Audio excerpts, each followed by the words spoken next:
That can't be right. Welcome to the Human Nature Channel. I'm your host, Alex Tamsula, and what am I doing here? Well, it's Tuesday night once again here in my dad's full of stuff farm garage. Yeah, it's full of stuff, all right. There are cans of tiki torch fuel I've walked past hundreds of times. What's that say? Paradise in your backyard? I believe it. No, there's something reassuring about a garage full of stuff. In the era of coronavirus here in Western Pennsylvania, it's nice to know I can get an oil change when I need one.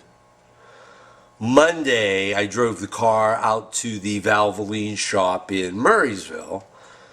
I was due. So anyway, I pull into the parking lot of this place, and before I get out of the car, I got the mask on, I got the gloves on, and the manager comes out of the place to greet me, and he's got the mask on, he got the gloves on. He's like, "Welcome to Valvoline. You don't need an appointment." And I'm like, great, I'm glad to hear this. You know, I'm grinning behind this mask. He looks like he's grinning behind this mask. We were just both happy to see each other. He's there, "We'll have your oil change done in about 15 minutes. So the garage door went up, and I drove up on the rack, and everybody in the shop was wearing masks, all the guys doing things. And it was a garage full of stuff. And I felt so at home.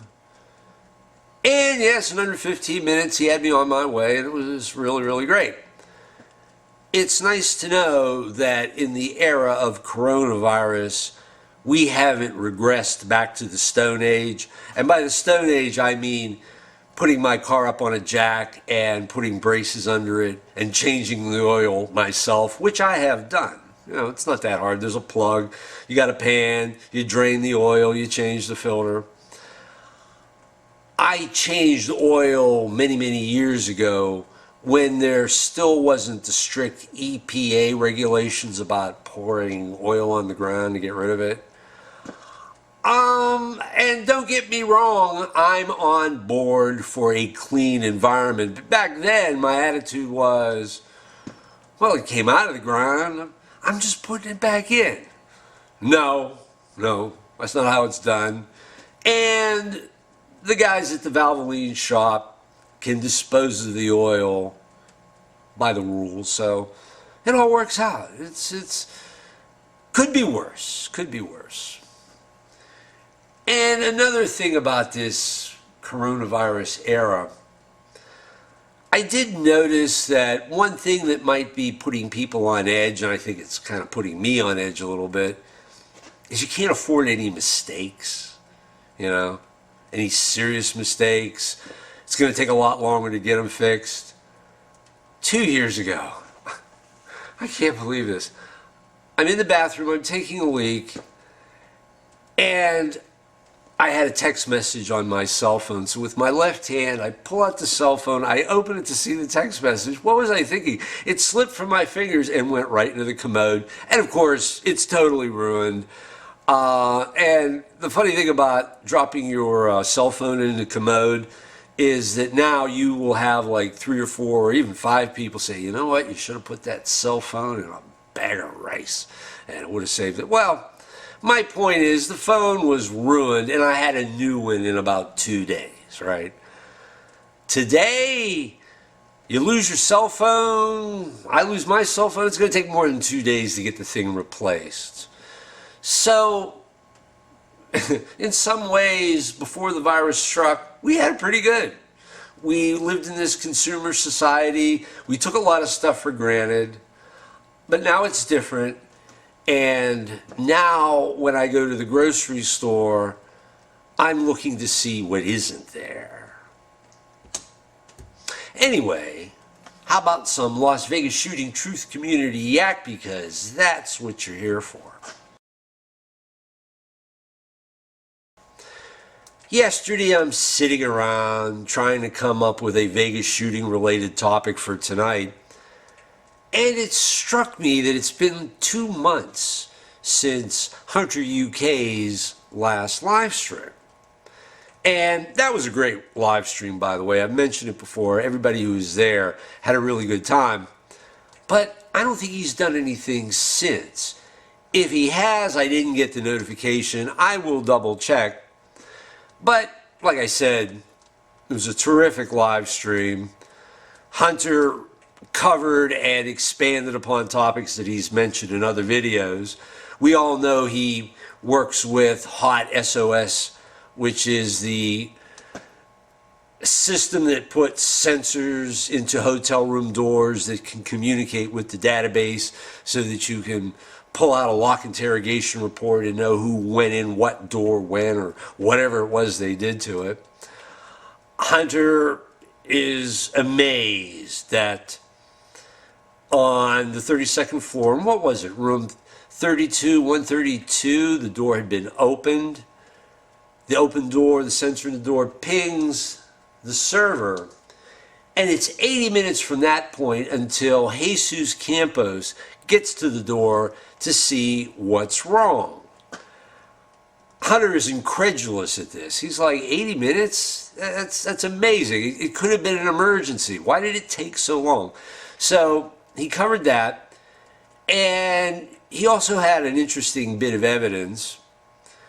On the day Stephen Paddock was checking into the Mandalay Bay, we see him at various places on CCTV camera. We see him on camera, we see him on video in the elevator. The elevator goes up to the 32nd floor, the door's open. I remember, I believe there were timestamps, I have seen this video. So he gets out, but the funny thing is, when you look at the lock interrogation report, it's going to be another 13 minutes before Stephen Paddock actually gets to his hotel room door, opens it, and goes inside. And I sat back and I went, wow. Hunter then came up with a question. It was funny because he independently came up with a question that I actually thought about a day or so before. And he said, I wonder if Stephen Paddock was under surveillance. I was thinking along those lines, but I was thinking about the contraband on his one laptop computer, which would increase his odds of coming under somebody's surveillance. I mean, a guy like him with child porn, he'd be a big fish to the FBI. Hunter comes at it from a different direction. But I'm thinking it's funny. It's almost obvious when you ask, was Stephen Paddock under surveillance? Of course he was. He's on CCTV. Isn't there hundreds of hours of him just sitting at that video poker machine? And like everybody else on the floor of the casino, they're being filmed. The casinos to this day are very serious about people not cheating them. They throw out card counters. So yes, they are watching, and they're watching closely. But there's also kind of a second dimension to the being watched, and it's also being analyzed. Now, my friend Eric Peters and I have gone back and forth on Paddock's motive. The motive that is put forth is that Paddock wanted revenge against the casinos because they were taking his comps away. Eric doesn't buy it as an explanation. I find it kind of a bizarre explanation. I allow for Paddock being deranged, but it seems a trivial reason to kill a bunch of people. And if he really thought he could hurt the casinos, he's kidding himself. The gaming industry in Las Vegas is huge. Paddock should have known they would have absorbed that hit, and they did. So, I guess with motive, revenge, I tend to look at it this way. Paddock may have had a cluster of motives, not just one, but a couple of grievances. They all came under the category of, my life is turning to shit.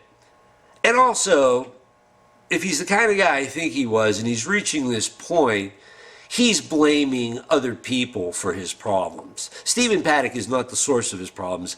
Other people are. He has to strike out against other people.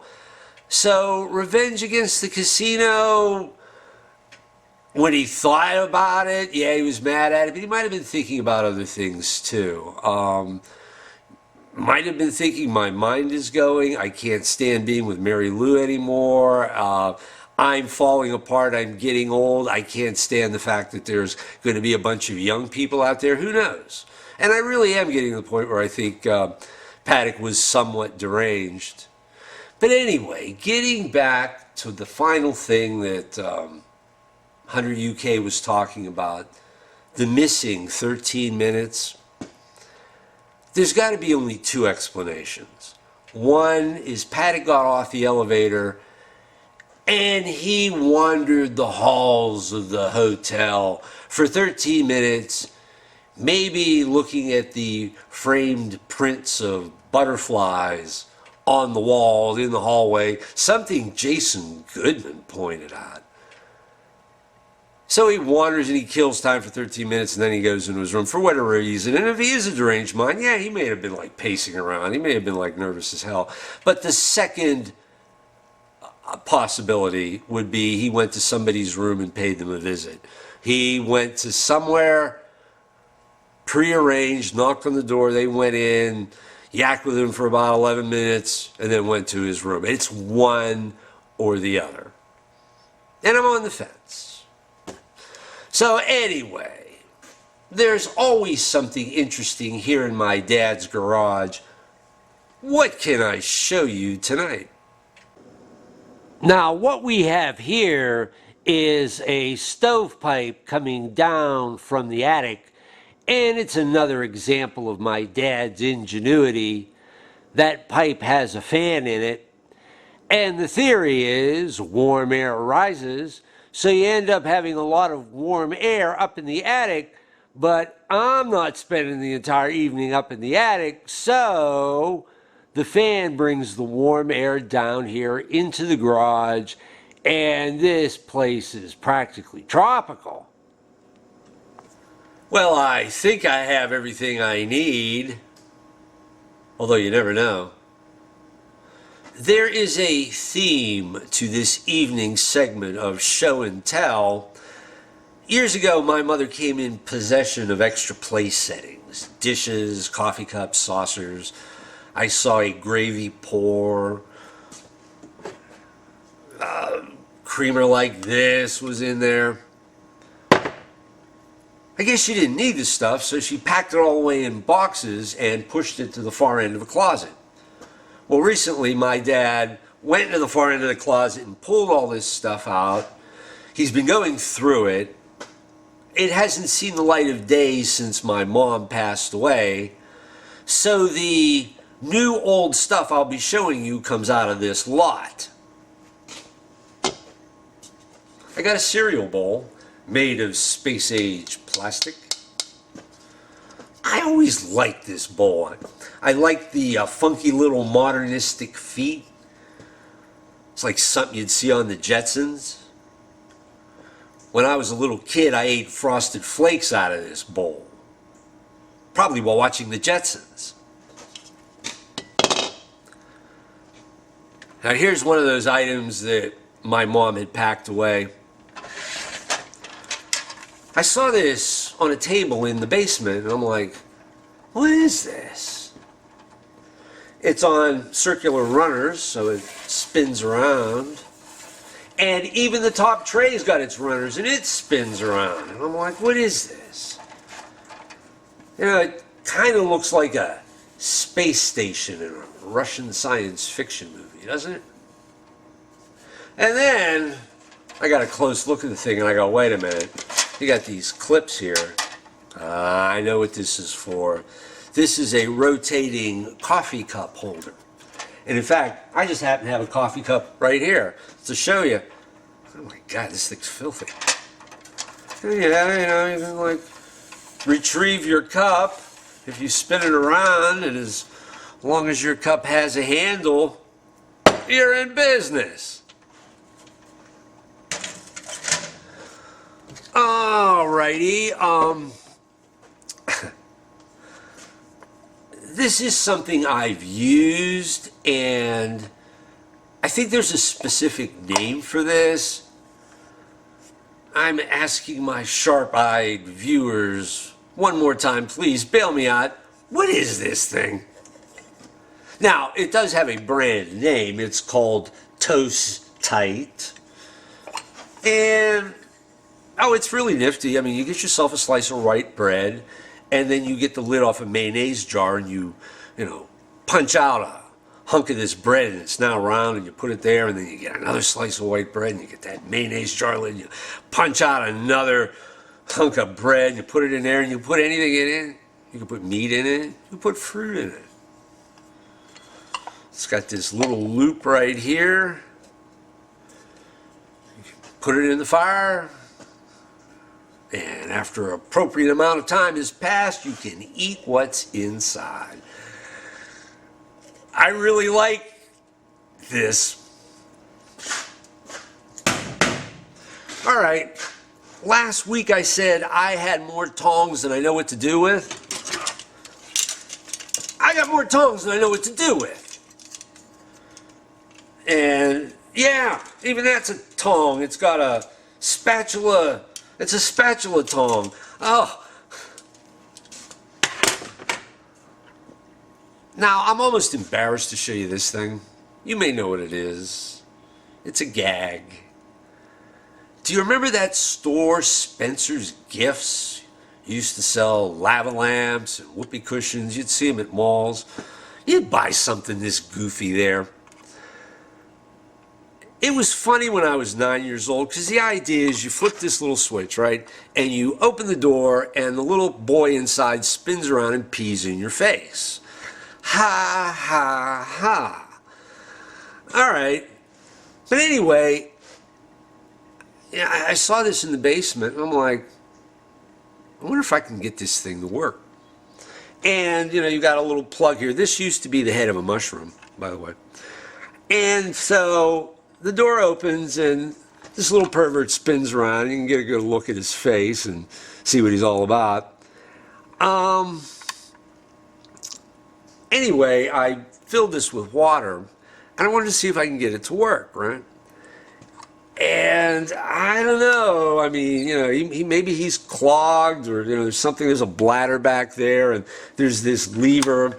So I'm doing this, and I'm doing this, and I'm doing this, right? And the best I could get was a drop of water coming off his dick. And I'm like, well, that's not quite the effect I was going for. And I'm doing this, and I'm doing this, and a drop of water won't fall. I'm like, okay, I'm doing something wrong here. And it's at that moment I broke the thing. There's like these little pieces down there, because it's old, it's old plastic, and I'm like, oh, I hope I get this fixed before Dad finds out. Alrighty. I'm going to take a little sip of water here, if you'll please excuse me. Now, last week, I broke out the accordion. And you know what? That was a lot of fun for me. I really did enjoy doing that. I went home the next day, I watched the video, I says, you know, that didn't turn out quite so bad.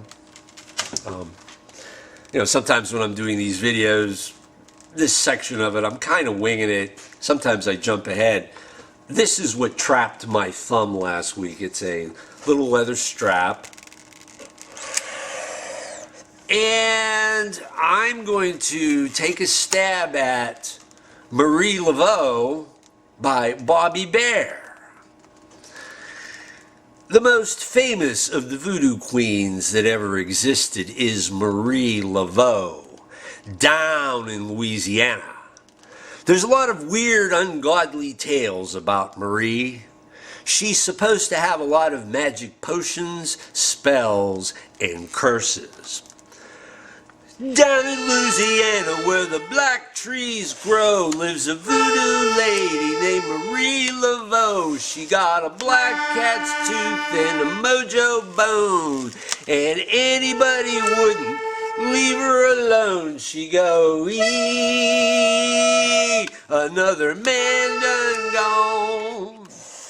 She lives in a swamp in a hollow log with a one-eyed snake and a three-legged dog. She got a bent, bony body and stringy hair.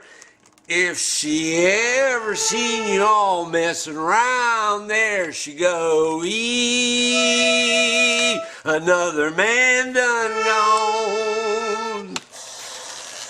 Then one night when the moon was black, into the swamp came Handsome Jack. A no-good man like you all know, and he was looking round for Marie Laveau.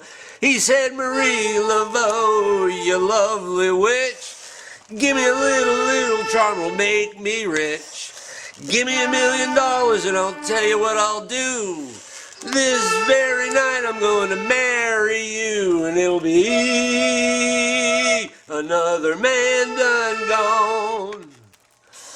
So Marie done some magic and she shook a little sand, made $1 million and she put it in his hand. Then she giggled and she wiggled and she said, hey, hey, I'm getting ready for my wedding day. But oh, Handsome Jack, he said, goodbye, Marie. You're too damn ugly for a rich man like me. Then Marie started mumbling, her fangs started gnashing, her body started trembling, and her eyes started flashing. She went, ee, another man done gone. So if you ever get down where the black trees grow and meet a voodoo lady named Marie Laveau, if she ever asks you to make her your wife, man, you better stay with her for the rest of your life, or it'll be another man done gone. Okay. Ooh. That was all right. Irv, what'd you think, buddy? Never sounded better? Flattery will get you everywhere. Time for your close-up, Irv.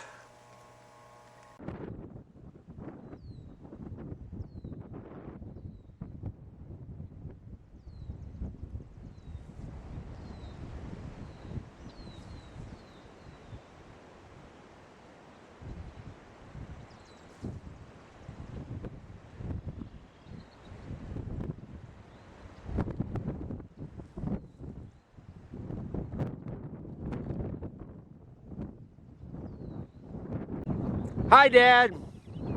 Hi, Cal. What do we got going today? Let's try to find a location for well water. Okay. More dowsing. Here we go.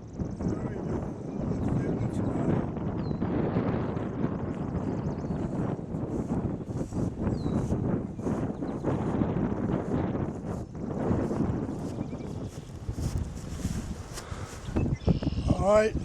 There's where the edge of the stream is underground. Okay. You come in from the other end. You don't know how wide it's going to be. It might be a few feet. It might be a half a mile. Uh-huh. Okay. That's where the water will be. But you don't know how deep it is. It can be 2 feet deep. It can be 200 feet deep.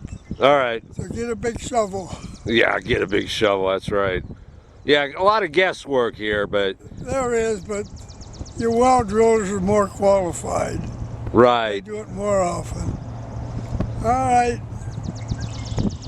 Have a good drink. That's it? That's it. Okay, Dad. See you next week. See you next week.